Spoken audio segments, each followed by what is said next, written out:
Ang Moncayo na isang munisipalidad sa Davao de Oro ay may mga teoryang pinagmulan ng pangalan nito.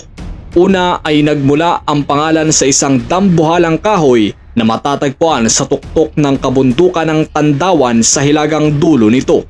Ang punong ito ay kilala bilang Mondabon Kayo o puno ng Mondabon na kalaunay pinaikli ng mga naninirahan na tinawag na Moncayo.